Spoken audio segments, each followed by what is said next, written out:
Olle oltanii hordoftoota fuula FB falmataa butaa laamanni nama isaan xiqqaa guddaan jaarsaaf jaartiin kabiyya alaa biyya keessatti hordofaa jirtanuu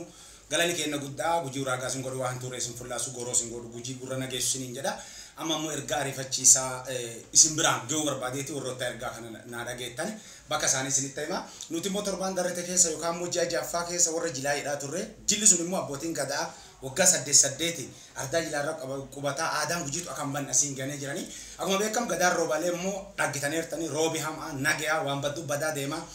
amma immoo rooba kana keessa miidhama jira waan ta'eef bokkeenni akka malee rooba jira mana waaroo xixiqqaa jaaratanii isaanii nuti maan godhuu qannaa ollaa sanii baanee gumaata kennuu fi qabna sinin jechuu barbaadeeti iddoon teessuma isaanii abbaa gadaa uraagaa hangafa gujii jechuudha godina gujii aanaa doolaara heddee ganda daraartuu jira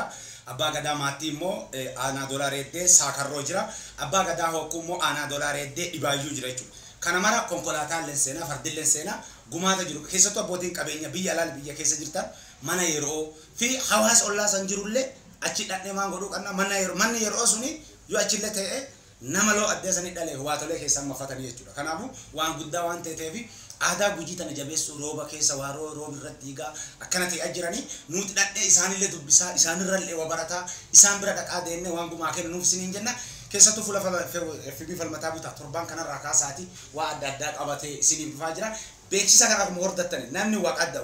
wanni xiqqaaroon takkattiin isinuu beese dikko bira dhaabannee jaarree fi addee isaan dhaabatanu bira dhaabatuu qanna mootummaa qofaan lakkisuun kan yeroo tokko bulchaa aanaa sanii hooyadha isaa muti